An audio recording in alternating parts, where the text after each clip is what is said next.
Yeah, my head went way deeper. Way deeper than I thought. No, it is not just fun. I don't look forward to going to Gary because the city is dead. I feel like it'd be like white people, low-key. My stress level goes up. My anxiety goes up. I just don't like the idea of separating my family. Oh, you're a hoarder. Yeah, you're a hoarder.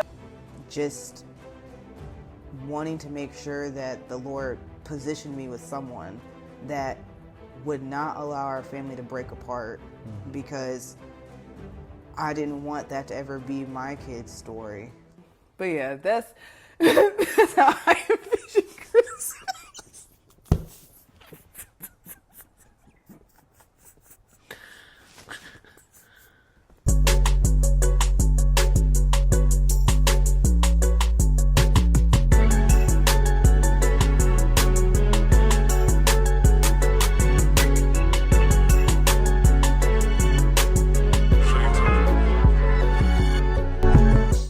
Welcome in, everybody, to another episode of the For the One podcast. Woo! My name is Kane. And I'm Adriana. And we're the San Miguels. Oh, I didn't say it with you. And we're the San Miguels. Hey, cheers. Okay, on the spot Got correction. The skinny tea after the holidays. You know what you need to do, ladies. Speaking of the holidays, that's what today's episode is about. We are spending a good chunk of our Peek into Marriage discussion talking about the holidays, having just come off of it. It's a new year, but the holidays this year was pretty stressful. When are they not? This is true. And so we want to help others, whether you're single or you're married or otherwise you're just interested in hearing how we as a married couple have handled the holidays, especially with different family dynamics. You've got distance, you've got divorced parents, you've got a pandemic in the middle of all of that. And so you got drama, and you've got tension. You got things that we want to do versus what other people want to do. It's a lot. You know how it is. You get it. I'm sure you understand. And that's why y'all glad it's over, huh? Absolutely. Welcome to 2025. Yeah, absolutely. Got a little stretch here. So that's the Peek into Marriage discussion. And then after that, we have an exciting new segment that we're debuting today. We got our first Q&A, y'all. Somebody call the hotline, or how the Gen Zers do the hotline. There you go. And we're excited to answer our anonymous callers' questions. So keep watching so you can see what wisdom we had to share. Spoiler alert, it's about unresolvable problems. So if you want to know what that means and like how we navigate unresolvable problems, you're going to want to stick around to the end because we got some good details and clarity that we can offer regarding that topic. So without further ado, let's get into today's episode, For the One, episode 2. Yeah. We'll see you there. We got Raja featured today. This man was really wanting to get up here today. I was like, we told him no the last time, and this time we can come have your shit with us. I just want to talk to you about the holidays. Just really been on my mind, and I feel like this is something that we should talk about. I know we're coming out of the holidays. People are like, done with that. Let's move on. But I think it would be really good to just kind of reflect on the holidays and maybe think about how holidays have gone over the years with us. Yeah. And just for people to kind of think about when you do get married and you become one flesh with your spouse and we're merging families together, just what kind of things can we expect, and just by looking into our marriage a little bit. Well, I guess so. We had some thoughts on like just some things, and I think this would probably be a good question to... First of all, cheers me. Oh, you're right. I'm sorry. I'm parched. Okay. Yes. Cheers. Cheers. Holy Spirit, have your way in this combo. Have your way, Lord. Different drinks for us today. Yeah, we about to be Put on them this on. fast. What is this? This is a green tea. We're doing all the flushing and detoxing right now. I've been drinking chia seed water. It was viral on TikTok. Been on it for about 3 days. Feel like it's working. Yeah. Feeling cleansed. Good. And then the green tea is just, I forget what it's supposed to do, but I know it's good for you, so we in here. Cheers. Question for you. All right. How did you think the holidays would look when we got married? So like your expectations, getting married, or like what you dreamed about, holiday season. What were your expectations, either growing up or just when we got married? What were you thinking, like how the holidays would be? I just thought we were going to do whatever we want to do. Oh. Because growing up in our family, like everything was tradition. Mm-hmm. And my grandmother, love her, who's since passed, but she just was very particular about how she wanted everything to go to the point where we really couldn't invite friends over for, the holidays. It was just our, immediate family, the China, all that. So we had to do it her way.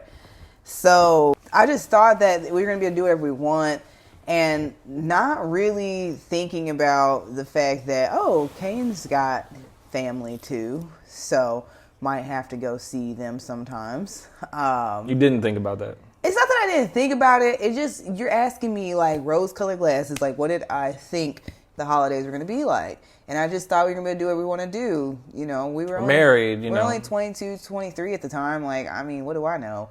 But I just thought that I'm an adult now, got my own place now. Like, we're going to do what we want to do for the holidays. And for me at that time, I just really wanted to be able to adopt a family. Like, that was something that I never was able to do growing up because that was not part of the tradition. So I really just wanted to be able to adopt a family. And we got to do that, but it was like several years into our marriage. It wasn't like from the get. I also have very different viewpoints on holidays than most. So I think we'll get into that a little bit later. We will. But okay. That's what I thought. I just thought we were going to get to do whatever we want. And that's not what happened. So yeah. What did you think? So 2 answers. One, I didn't really have any expectations. Like I didn't really have a conception on what could be, what it was going to look like or anything like that.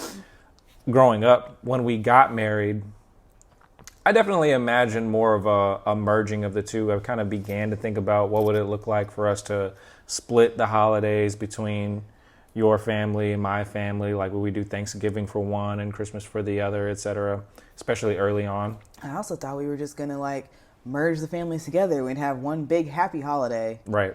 That also hasn't happened. No. Has it happened once? No. It has. I don't think it's happened one time. Still working on it almost 10 years later. I think, yeah. Maybe year 10. Maybe this will be the year. Well, we need to level up. We need to get a house and then be like, y'all come to us. Yeah. Or rent a house, something. Shoot. Right. But no, so didn't really have expectations growing up. And then when we got married, thought that, it was just going to be something where we either merge, we have one big one, or we split our time up between the two. And more or less, that's kind of what happened, but it's never as simple as it sounds. So let's talk about like the reality of what it has been. We don't have to spend too much time because my memory does not serve me well all the time. I just think about it in like 3 different stages. Okay. Because what the reality has been. So we had Indianapolis where we lived for most of our time. 5 years. Yep. Well, I mean, I grew up there, but like... I mean, since marriage. Sorry, yes, since marriage. I was like, I'm older than 5. No, but... Anyways, there's Indianapolis for 5 years, and then we were in San Diego for 2 years, and then now we're in Houston, and this has been... We've been through two holiday seasons in Houston. Yeah. So let's start with Indianapolis. Okay, so we were mainly going between... I think we were trying to alternate, like, Thanksgiving, your family, Christmas, my family, then vice versa the next year. I think that happened for maybe 2 or 3 years out of the 5. I think it just became a little bit more difficult if we had like family on my side coming in town for the holidays, and then my family didn't want me to leave. And then also just the traveling back up to Gary, I think was kind of not what we really wanted to do all the time. Not because of your family, but just... It just was an extra layer of... It just made it that much harder, right? Like having to... not necessarily accommodate, but family wants to be around family, and that my mom and my family are no exception to that. Like, hey, are you going to be here for the holidays? Okay, which one? And we did our best to try and make sure that we split the time evenly, or at the very least, I got up to get right. Sometimes Yeah, sometimes we would have you go up by yourself, and then I would stay back if it was like one of those situations. And that's an interesting thing to poke into and talk about, because I know that when we did that one year, I was like, I don't ever want to do that again. Split? Like what do you mean by split? Split as in I go up to Gary. Yeah, for like one of the split. holidays. Like like you go by Okay. yourself and I stay behind. You Fresh don't remember revelation. this? No, I brought it up. I remember this. What I'm saying okay. is, what I don't remember is there being a time where it was like, I don't want to do this. That's what I'm saying. You don't remember this? No, not this specifically. Go ahead. Go ahead. I'm sure I will when you talk about it. Because I remember telling you that like the holidays are important, for me to for us to spend our time together. I grew up with my parents; they're divorced, and like we went back and forth between both parents, and like I hated that. I hated the being split up, and then like there was drama all the time between like who was spending too much time at one place or another. And even though like that wasn't necessarily like drama of like you spending too much time with your family there, or spending too much time with my family here if we were split up, it was the principle of like we're a unit, and we're gonna go together if we're going to one place, and we're going to stay together if we're staying in one place, but we're not going to be separated for the sake of appeasing family, because I get it. Like you said, family wants to see each other. And I think that that's part of like growing up and maturing in your marriage, and realizing like we are each other's like primary family. And while, the families we grew up in like are very much our family, it's what do we want to do? You and I, what are we doing? How are we operating as a unit? And I feel like earlier on in our marriage, because it's new and we're trying to figure it out, and we haven't really seen an example of it, firsthand for like successfully, that you try to figure it out. And I think that once I was spending, I forget if it was Thanksgiving or Christmas without you, it's probably like Thanksgiving, I just really, really didn't like that. Like we already talked about before, like I really enjoy, being in your presence, and I love our time together. And especially during those important times of the year, we got to move and operate as a unit. And do you remember that now? Yeah. Okay. So that was really important to me. And I don't know. Was it the first time that we did that, or was it? I feel we like might have did it twice. Like, I think we might have done it twice. And maybe it's just not. Maybe I'm remembering things where like I've just made visits that weren't centered around holidays, and that's different. Yeah, that's different. For special occasions, like for your birthday, for my birthday, I don't personally really want to spend those times apart from each other. Right. I'm not going to plan a girls trip for my birthday. Sure. Because I want to spend that time with you too. We can do a girls trip or do something any other time, but for that, and for the holidays, like same thing. I just don't like the idea of separating my family. And while it's just you and I, it's still practicing the principle in place of like, this is our primary family. I think you were fine with that once we like talked about it because I don't know how you felt. Can't remember how you felt. You probably don't remember any. No, I don't. How you felt when... I don't. I'm sure we had conversations about it. But I'm saying, what I was saying is like, how did you feel when you were by yourself without me for the holidays? It was definitely tough. And it was tough because I don't want to go on too much of a tangent.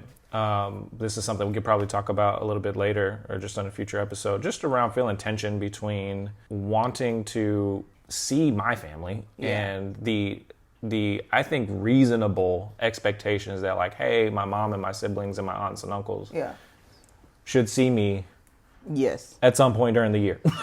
And that's the thing where I would tell you like, well, then go and see them some point during the year, so it doesn't feel like the only time they're going to see you is during the holidays. Right.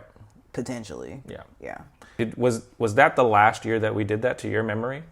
I don't know if it was the last year. I don't think it was the last year. It might, because we've gone up to the holiday to see my family together. Yeah. We had Miko and Nala, and we did that I think we had like a system at first, but again, like as my family might come in town, and then like that kind of threw off what we were doing. And it's even more difficult when you have not, so it's not like we have your family and it's, you know, if we go to see your family, like we'll see everybody. With my family, it's my dad and my mom, and they're separated. Correct. So there's a little more navigating that has to be done because we were supposed to do every other holiday with one of my parents. That really wasn't working out. So we tried to split Christmas up, where we do Christmas Eve through Christmas morning with my dad, and then we do the whole day of Christmas with my mom. And then Thanksgiving we would alternate when we were doing that. But those things didn't really stay consistent. So just trying to navigate my previous family before you and then now adding another layer in. I think it was a bit challenging at first for us. And honestly, I think once we moved to San Diego, I think that's when I feel like I had the best holidays. Because nobody was around. Because I really believe because there was so much, like, in a sense, people pleasing for me. Talk about it. For me, it felt like people pleasing because it's the holidays. I don't know what it is with like parents and family where I feel like people get possessive about like seeing people. And I understand, and I mean, we're not parents, so maybe we'll feel differently when we have kids. Probably. But it's just the back and forth of like, well, you spent too much time here, or like, why didn't you come here? Or on your side, maybe like, you know, you don't ever come for the holidays. And there's stuff behind that as well. Not just you don't want to see your family, but it's... Which I do. Yes. I'm trying to like make it make sense for like why there was so much navigating. There was because San Diego was during the pandemic. When we first moved to San Diego, it was 2020. And when we moved to San Diego, it was 2020. The pandemic was, we had no idea what was going to happen in the country. Vaccines were not a thing yet. Lockdown, all the things. And so that made the holidays very different for everybody that year. And I think that we experienced a level of independence that we hadn't at any other time. And even after like the pandemic year in 2021 to 2022, we still got to experience that independence where it was just, I'm going to do what I want to do. Yeah. And I don't have to consider anybody else because we're so far away. And I just really liked that. Of course we did. Like, we got to do what we want. And I think that's where the tension comes in because, like, you know, when I think about other married couples, some families, like, they have to go to 4 different locations. Like, I've heard this many times where both people in the marriage have separated parents, and those separated parents have their own families and things that are going on. And they've got to find a way, or they don't have to, but a lot of them try to find a way to go see everybody, make sure everybody sees everybody. And I understand the value of that. And I think the thing that I want us to make sure that we keep in mind is that as annoying as the holiday hustle and bustle and kind of obligations are, what the holidays do is they help force everybody to be around each other for a period of time. And that's important, as annoying as it is. And so I see value in that, and as frustrating and as possessive, I think that that's an appropriate word. I think tensions rise to a level where family members can be possessive or can be intrusive in a way that's like, I've got other things to see. And I think you feel that tension between your parents, especially when we were living in Indianapolis. Right. And I feel that tension, or I have in the past at least. It was not necessarily this year, but in the past at least, feeling that tension between being in Indy with your family and then going back home to Gary. And so my takeaway, not necessarily my takeaway, but one of the things that's just kind of planting a seed for me right now is that, you know, the way to resolve this is to get a house or to get somewhere where we can be a magnet, if that's the role that we want to play. Because I do think that there is value in going to, at least making an attempt between the 2 holidays with the both of us together to see family. I think that I'm honestly just, you know, coming out of this holiday season, I might be a little bit jaded. Like, the holidays, are supposed to be a time to like really gather and get everybody together and have a good time.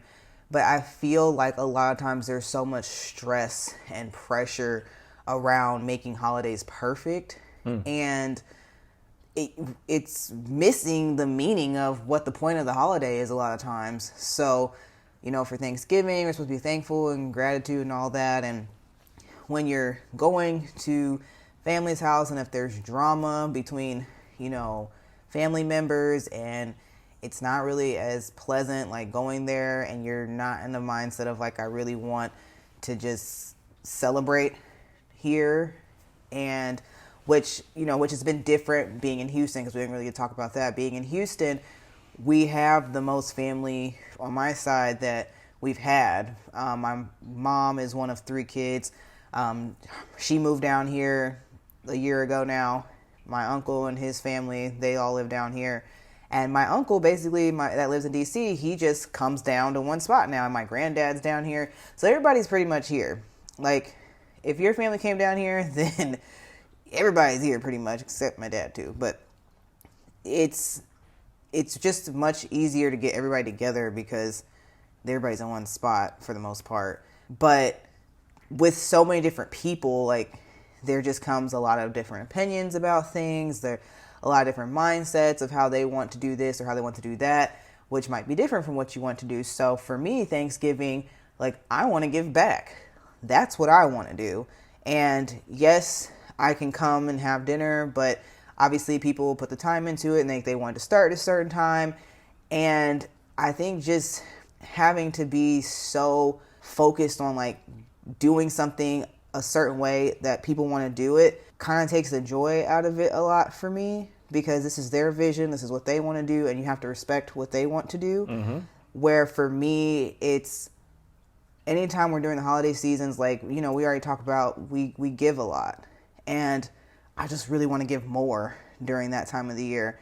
And sometimes, at least this year, like, it just kind of left a bad taste in my mouth a little bit. And then for that to carry over a little bit, I think, into Christmas, where my mom was really kind of stressed about making Christmas so perfect, and did all these things. And, you know, my sister was excited about spending time with the family because we haven't spent, you know, a lot of time with them because people's been busy and everything. And everybody coming and having their own things that they want to do and leaving before it was even like 6 o'clock. It was like 6 or I think we were done by like 6. We started at 2, done by 6. And I think she kind of thought we were going to be doing what we typically do in the holidays. She referring to my sister. Your sister. Yeah, we're going to just go into the night and, you know, have a great time, party, whatever. And that didn't happen. So it was like, to her, she was definitely disappointed and felt like, man, we put all this work in for everybody to just leave. Like, So I think like having these expectations when you have different people involved and then them not meeting expectations, or my expectations not being met, I think that I really enjoyed and valued San Diego because it was really just what did we want to do? What was going to bring us joy in that time of the year and peace? And I feel like, unfortunately for me, I don't feel like there's been a lot of peace over the years for holidays, especially after my parents' divorce. So I know I have a little bit more baggage maybe than you do with that. And just because I think very differently about holidays than probably the average person does when it comes to Christmas and how we celebrate that, which we can get into a little bit in a second. But yeah, I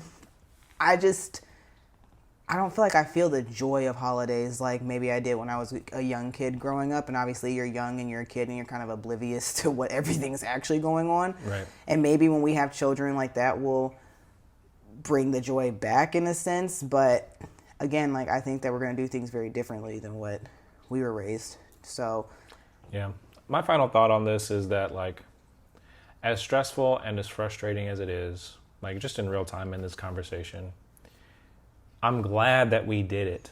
Did what? Did Christmas. Like, we did. Oh, I'm this glad. year. Yeah. This year, okay. I mean, or just last year. Whenever. Yeah. I'm glad when we get family together. I'm glad when I'm able to go up to Gary. I don't look forward to going to Gary because the city is dead. Right. I like going to Gary to see my family. Yeah. But ain't nothing in Gary. Yeah. For me other than family. Yeah.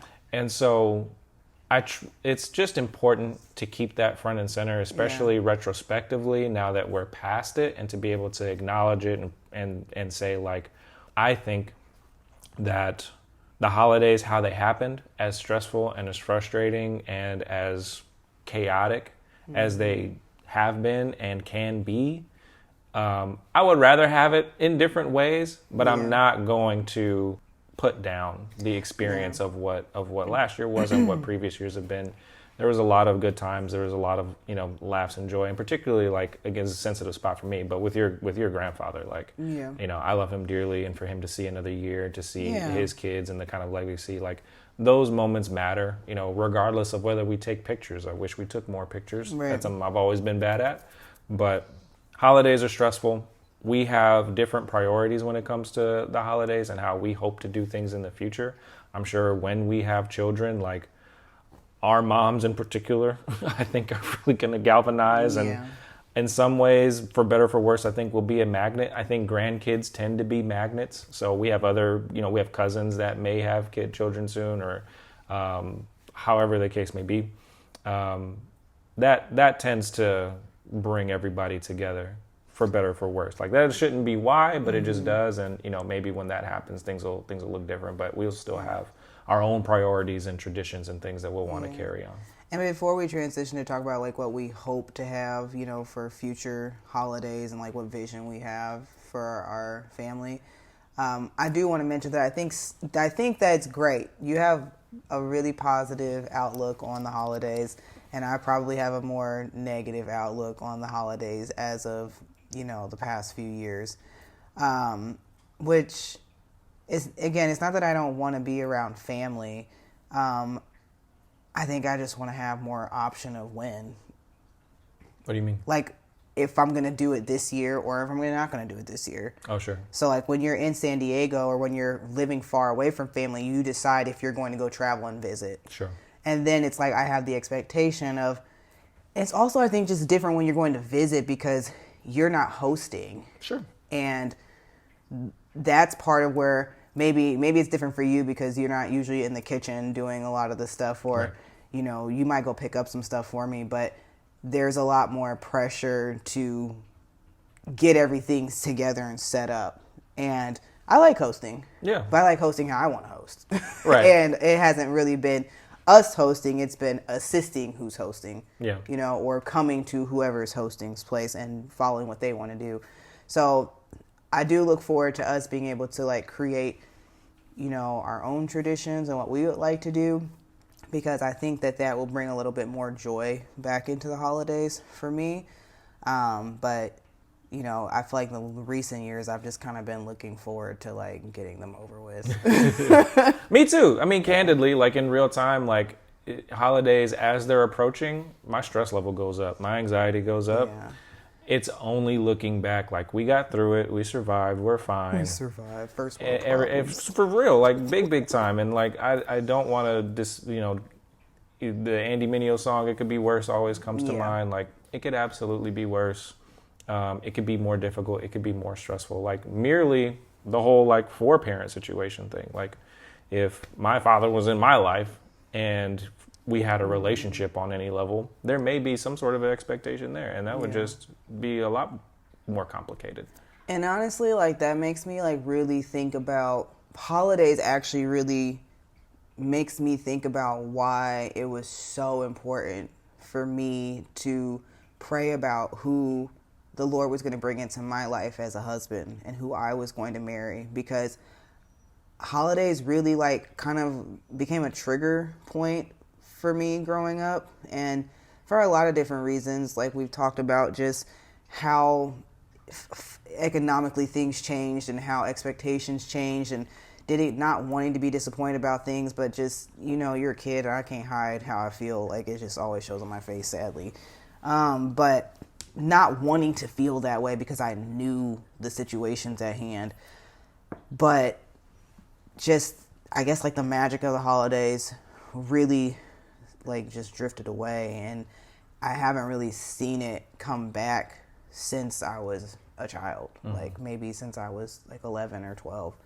And just wanting to make sure that the Lord positioned me with someone that would not allow our family to break apart, because I didn't want that to ever be my kid's story. Like, if whatever kind of holiday situation we create for them, like, that's what it's going to be. And it will be beautiful and it will be joyous, and it's not going to be focused around gifts.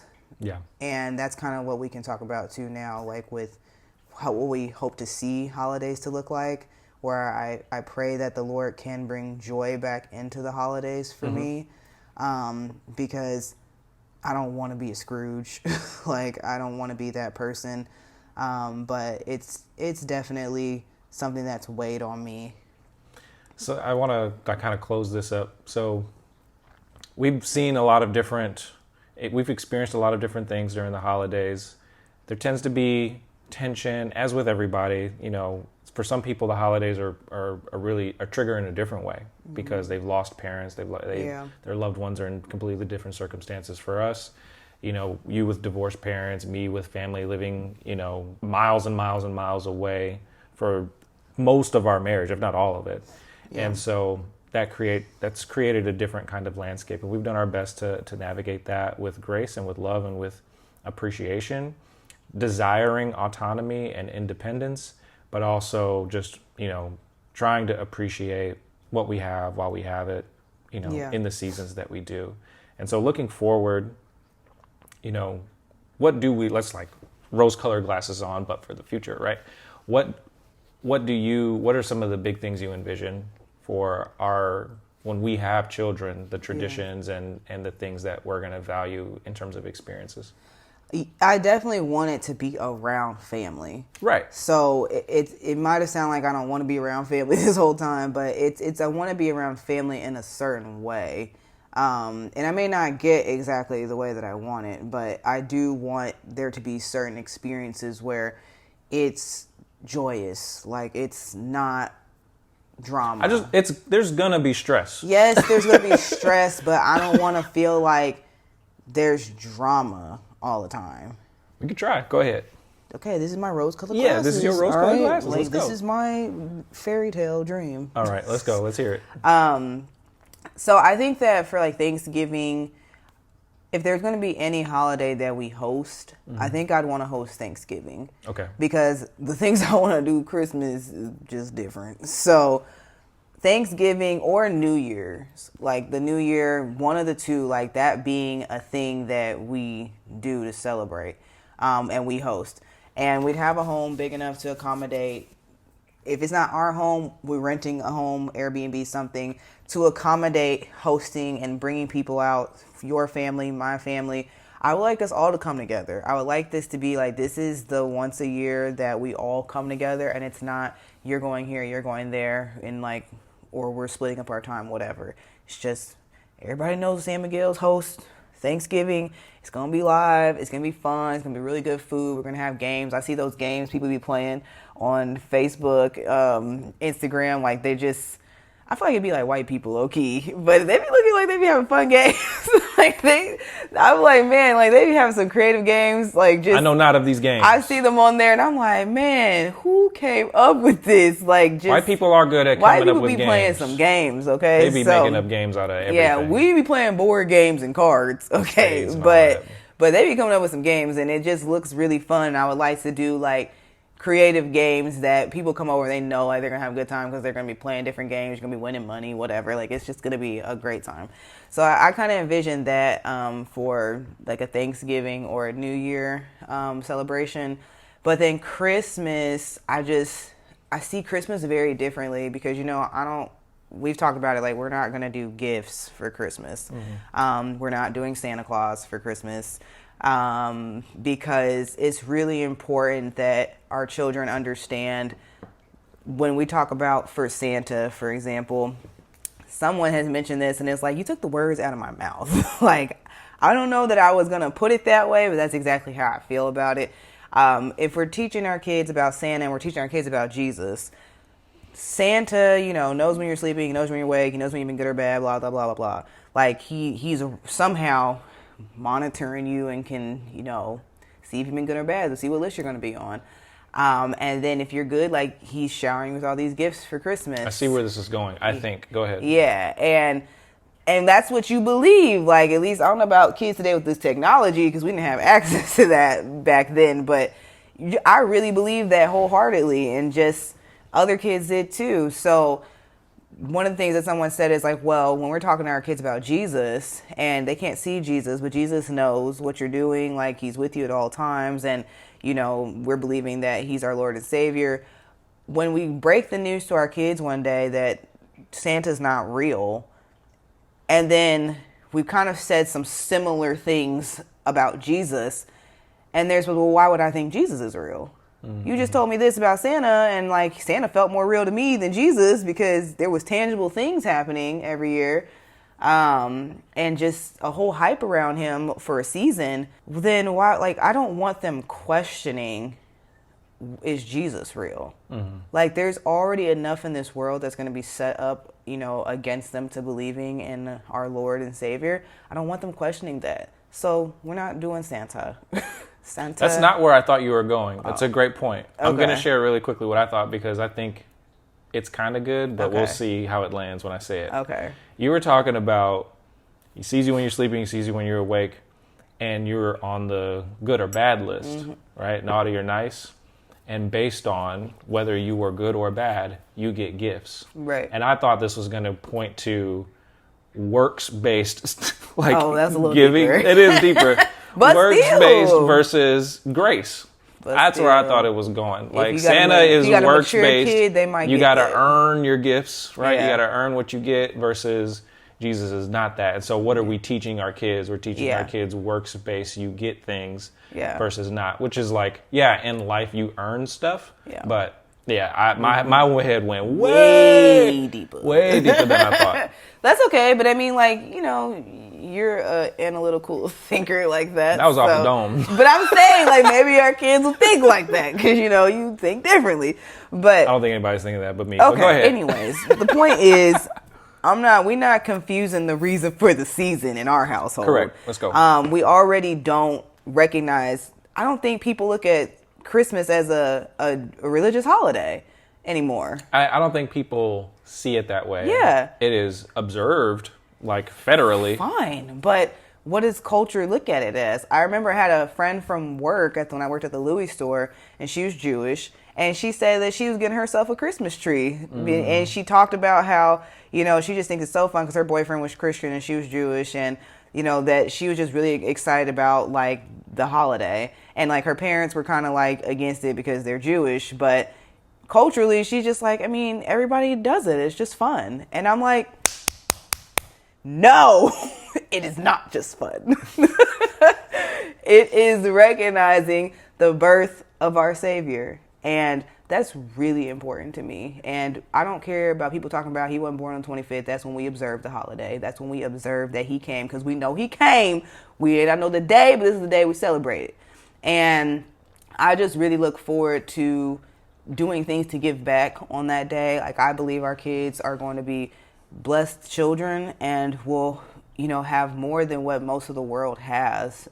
Because if we get outside of America, there's a lot of poverty. And I would love to do mission trips for Christmas, or something that is not about us. Like, giving and seeing how other people live, whether it is adopting a family, whatever it is. Like, we are going to give to others because he gave to us first. He came into the world, and we're going to celebrate his birthday by sharing the love of Christ. Like, what better gift can we give to Jesus than to share his name and how much he loves that person on his birthday? Because to me, who else is getting gifts on someone else's birthday? I don't understand the concept. So I'm just not down for it. I'm not here for that. We do white elephant gift on Christmas, and I'm like, that's about as much as I'm going to do. I feel like that's fun. and it's a game, and it's a way to like get a gift. But I think a lot of people get stressed out too. I think like when we were giving gifts like early on, it just is very stressful, and the pressure if you are not given this excellent gift, or like you get just the volume. Yes, it's just you got to get something for everybody. For this person, got to get coworkers gift, got to get, and at a certain point, I remember, rest my brother's soul, but he got a gift for me one year for Christmas. I know he got it probably from Dollar General. It was like a knockoff George Foreman grill, like $5, something like that. I know, I've seen it before, but that I'm not gonna say no thought was put into it, but it's just. It's a box to check. Yeah, it's a box to check. I don't know why. I gotta get my sister something. Yeah, because she on the list of people I gotta get stuff for. I forgot all about her. Let me stop here real quick. And it's like you're wasting money at a certain point because like I never used that. I appreciated the thought, but it's like I would rather you kept your money and like we just spent time together as a family. Sure. And I think again, like people just get so caught up in the gift giving and the gift exchange, and it gets very expensive. And then I feel like sometimes like if you don't have it, you can feel guilty about not being able to afford to do X, Y, and Z, or you just put a lot of pressure on yourself. It's a very consumerist holiday at this point, and I want to like strip that away and come back to the root of it and really focus on Christ for Christmas. So that's how I see Christmas happening for our family, our household. I know that we talked about that a lot over the years, and we're on the same page about it. But the new year, I think, would be a great time to be able to, spoil our kids a little bit and get new gifts for the new year. Not a lot, but like if there's a couple of things that they really wanted, like we could surprise them with that. And I think that I will want to be very extra for Christmas about Christ, like I said. So, I eventually would like to start a clothing apparel line with my friend, Chelsea. Shout out, Chelsea. We want to start a clothing apparel line that will operate to glorify Christ. So in general, but for Christmas time, I told you I was in Walmart like, all these little ugly Christmas sweaters. We're going to have like ugly Jesus Christmas sweaters. Like there's just like the apparel is going to like represent Christ for the holiday. I told my mom, I was like, I want a tree, but I want a cross Christmas tree. Like I don't even know what that looks like. You haven't seen them? No. I feel like I showed you before. It's literally like the tree bristles like a Christmas tree, but it's in the shape of a cross. This is extra. It is extra. This is very like extra. I want to have the house with all the lights and everything, but it's gonna literally talk about Jesus. There's going to be the nativity scene on the front line. Harder for Christmas than like, Easter. I will go hard if I have money. I will go hard for everything. Okay. But I'm saying like I want to enjoy it in the Christmas spirit, but I just want it to glorify Christ. Wasn't even thinking about the cross when he was born. It doesn't matter. We still gonna represent. Let's do the birth. Let's focus on the. I'm saying if you want a tree, Kane. Okay. Like if I want a tree, we gonna put the tree he was on. Okay. So we're gonna remember and thank him for being born into this world, because he was a baby, but he still knew, because he was God and man. So he wasn't no regular baby. Off the rails officially. But I'm saying we going hard for Jesus, period. Just saying. Okay. Love you, Lord. Love you, Lord. But yeah, that's how I envision Christmas.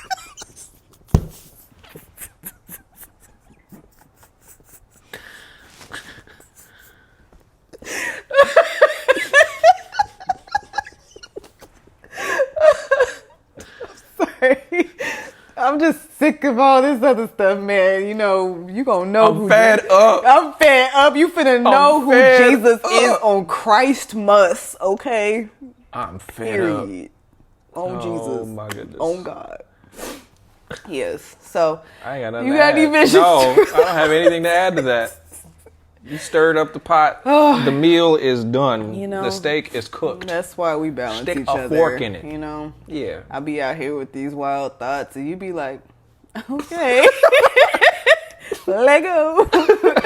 Sometimes I gotta know when to be quiet. Sometimes you be like, come bring it back in. Yeah. Bring it back in. But All good. I think it'll be fun overall. I think it'll be fun, yet educational and spiritual. Absolutely. Yeah. All right, y'all. So that's how we see the holidays for our household. I'm just curious for any other, believers out there. What do you guys think about the holidays? What do you guys think that you would like to do for your family, or what are you doing for your family when it comes to the holidays?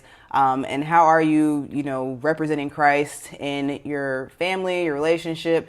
Very curious to see what you guys are thinking about, and if I'm just like way out there.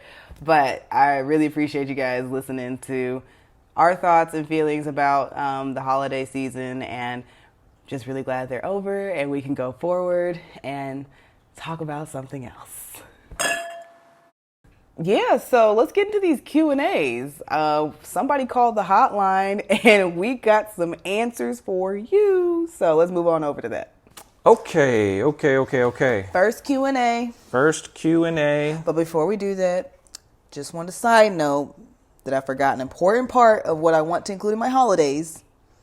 My doggies will be decked out in their little cute Christmas sweaters and will be allowed to hang out in the house, not upstairs, locked in the room, or not left behind at our apartment. They will be in the house hanging out with us for the holidays.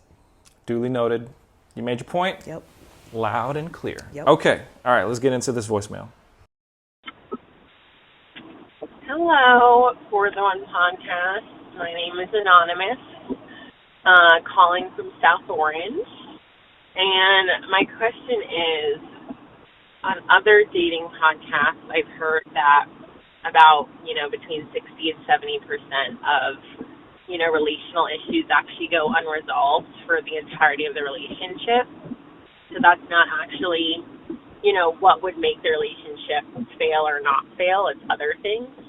So in light of that statistic,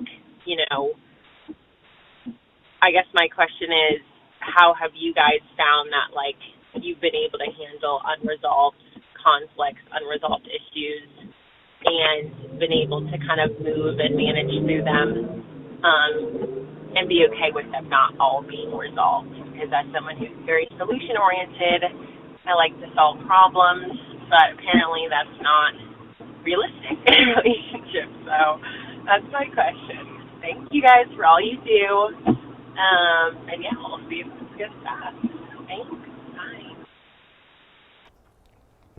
Okay, before we get into that, Let's get the stats. Let's find this statistic that Anonymous is referring to. So I did a quick Google search and read a little bit ahead here. This comes from the Gottman Institute. Just a point of clarification for the audience here, just to get ahead of this a little bit. The statistic is kind of jarring, right? 69% of marital problems are unresolved problems. And I think that where we might get hung up on, and what I got hung up on, at least initially sort of hearing that, is how is that possible? How is 70% of marital problems unresolvable problems? And they're not getting divorced from that. Correct. Spoiler alert, problems aren't what you think they are. Okay. So I'm just going to read this. I'm not going to read the whole thing, but just to give you an idea, this is coming from the Gottman Institute. 69% of relationship conflict is about perpetual unresolvable problems. All couples have them. This is the key point. These problems are grounded in the fundamental differences that any two people face. They are either fundamental differences in your personalities that repeatedly create conflict, or fundamental differences in your lifestyle needs. Instead of solving perpetual problems, what seems to be important is whether or not a couple can establish a dialogue about them. It goes on to talk about solvable problems. This is what we typically think of when it comes to problems. House cleaning, disciplining children. Perpetual problems are problems that center on fundamental differences in your personality. So that's really what we want to talk about. Right. The last thing that I'll say here is that perpetual problems can become gridlocked perpetual problems. And that's where things get really, really uncomfortable and stressful, because then couples start to avoid these problems. And when they do talk about them, it escalates far beyond what an unresolvable problem typically is. So I really want to focus on the differences the personality differences. So you want to chime in here? Yeah. So she asked, like, what in our relationship, because I want to give an example of like how those could each be different things. So for us, an unresolvable problem, aka fundamental differences with you and I. You are not a romantic person by nature. I would prefer that you were. Like, I like romance. I'm like a very movie moment person, and you've known that about me since we've been together. And I assumed that you would be a romantic guy because you were big into poetry, and like when I met you in college. Very artsy. Yeah, so I assumed that might be a quality of yours. But after getting to know you, I recognized it was not. And, first Valentine's Day, disappointed. I forgot about that, yeah. You redeemed yourself the next Valentine's Day. I did. There have been times with birthdays where I was disappointed, and then you'd redeem yourself. So we have communicated about this many, many times of how, like, it would be helpful for me, even in the bedroom, if, like, you could romance me a bit more, get me out of my head or whatever from the week. Or just, special occasions. It would be nice not to only be romance for special occasions, like just that you show me that you're thinking about me or that you're listening to me, like, those give me the butterflies again. Like, I, want to keep that alive in our relationship. And while it has not been something that, has been a complete 180 and like Kane's just on it, he's got it down, but it's been very, very small incremental changes over the years that we've been together. And what used to kind of perturb me maybe in our first half of our marriage or relationship, now I can find appreciation when I do see that you've made and you took time to go out of your way to do something kind for me or to do something special to remind me that I'm special to you. So that tells me you're listening when we are having conversations. But if Kane never got it together, complete 180 was what I mean by get it together, it wouldn't be something that would be a deal breaker for me. And this is actually something that I, again, knew before we got married, which is really important, I think, with that statistic, is that because there are fundamental differences, you really need to know before you get married to someone what fundamental differences I can and cannot deal with for a lifetime. Because I can't go into this marriage expecting them to eventually change. Like, if I would have expected, like, when we get married, like, we're husband and wife now, like, we on another level, like, he's gonna do things differently now. Like, that's just completely unrealistic. And I'd be setting myself up for failure and setting us up for a lot more tension in our relationship that's unnecessary. So I think you have some points that I think would be good to share and talk about to answer her question. Like, this is what we've done. Just communicate and try to hear each other and try to be mindful of those things that maybe are different between us, that you still can try your best to be able to reciprocate what the other person is asking for or needs. And if it's not something that you're able to do, like, this is something you want to know before you get into marriage, because otherwise that gridlock thing you were talking about, I think that's when it's like, oh, I knew this fundamental difference about you. Like, you a pothead and I don't like smoke. Right. But I just love that you love me. You got tattoos. Right. And I love that, you spend money on me, and I love that we have good sex, and I love you got nice hair. All these worldly things that don't matter in the long grand scheme of things, but things that, like, actually perturb you. Not even in the long, like, in the short term too. Like, it really don't even matter in the short term. It doesn't. But, people be thinking long term because of all these things we mentioned. But then you want to get married to them, and you realize this isn't going to change, and I'm actually really frustrated about it, and it doesn't matter how much I communicate about it. It's to the point I don't communicate about it, and then when we do communicate about it, we blow up. Correct. So I think that's where it can become an issue, is where we're entering into these relationships before we make sure we know what we can and can't deal with fundamentally. This kind of goes back to advice that we hear in culture in some ways, which is like, I accept you flaws and all. That's kind of the principle that this is getting at. When you get married to somebody, or when you just start dating somebody, you are meeting somebody that has a fundamentally different background, different values on some level. Maybe hopefully your values overlap the vast majority of them, but there are going to be small, minute, or sometimes large differences in experiences that shape a person's values. And do you feel like you would choose this person anyway every single day? Right. Knowing that this part of their character is not the most desirable, but I still love this person and I would pick them. They're my best friend for all of these reasons. So just keep kind of that flaws and all mentality when we're thinking about unresolvable problems. You mentioned my lack of romanticism.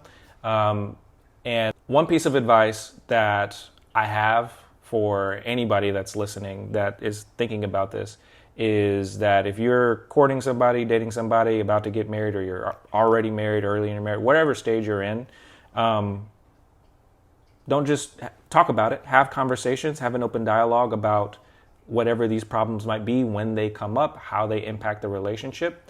But also seek professional help, seek spiritual guidance, seek spiritual wisdom from your leaders, from if your family members are wise and they have a long-standing, healthy relationship, seek wisdom from those that have seasoned couples. healthy long-standing, spiritually grounded relationships, because that helps you to see outside of yourself. Right. And that helps you to understand kind of the bigger picture for why you're together and why you chose this person to begin with.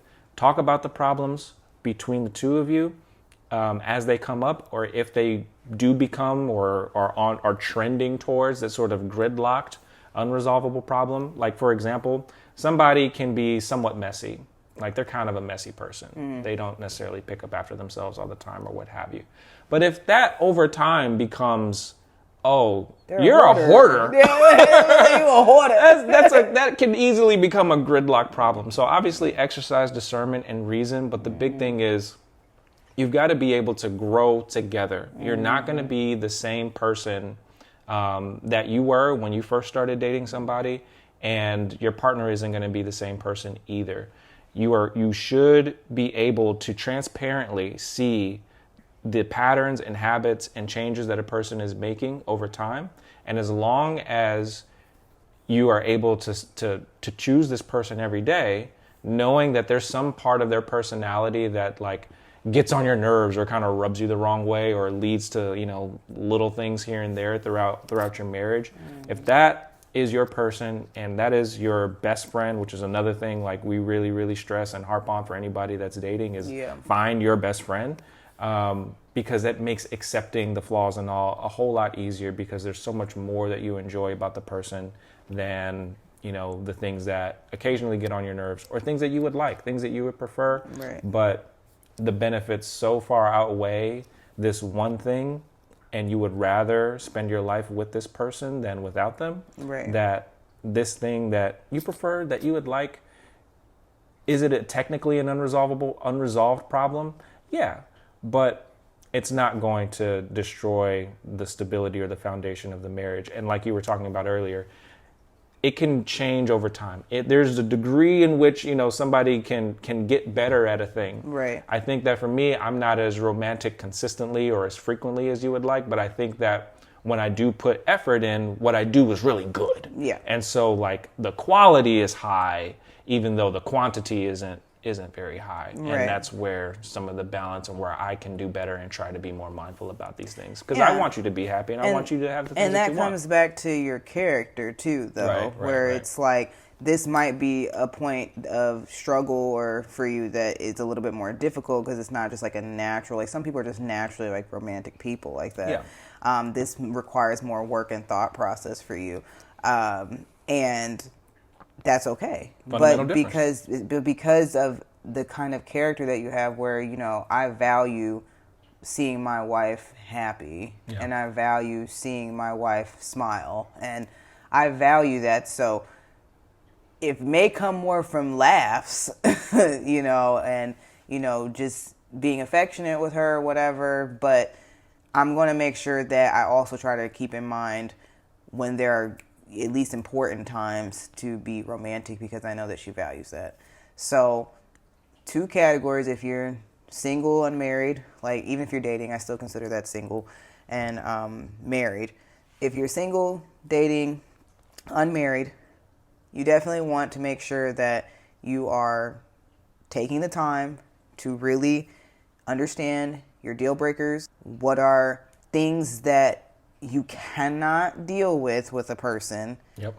Whether that's before you start dating someone or you are dating someone, like actually know what the deal breaker is. I've talked to so many young women that don't know what their deal breakers are. Yeah. So that goes back to like the project mentality where like, oh, he's so nice. Yeah, he does that. But like, I can fix that. Right. And that's problematic in and of itself. And that comes from really being in a single season and like taking the time to allow the Lord to reveal to you through maybe therapy or through wise counsel or through just spending time with yourself and understanding who you are, to know what things I'm going to be compatible with and not. Right.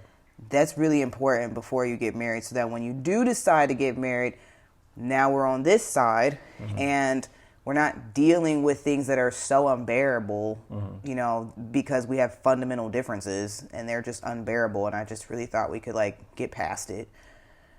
It's beyond me. But if you are married and you are in that situation where like maybe I didn't take the time that I needed to really understand what I'm compatible with and what I can and cannot deal with, but I'm in this circumstance now and I want to honor and value my marriage, then I think that's when you need to get professional help. Yeah. Like you need to bring someone else, unbiased, professional, who studies the mind, who studies relationships, to come in and help you guys work through these things that have become basically gridlocked, unresolvable issues.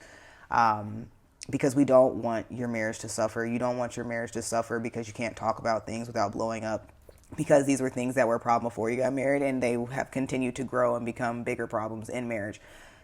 I think that most things can be worked out because it just requires us to have a heart posture change. And that's something I think really comes with spending time with the Lord, because he changes our hearts and he helps us to see the beautiful things in places that don't seem so beautiful, and because he just changes our perspective on it. So that's the thing that I would say most. And when you are single, if you're going to marriage counseling or if you're in therapy, like just solo therapy, like can just really continue to work on yourself and really continue to be the partner that you want to be, or that you want to have, and that will just go so much further than just dating, trying to see like what's going to fit for me the best out of everybody.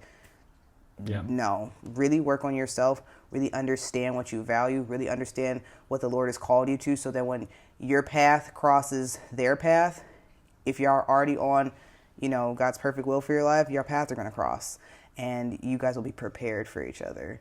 So I know that kind of went off a little bit from the question, but hopefully that answers your question, Anonymous in South Orange. And yeah, I pray that does answer your question. Okay. What's up?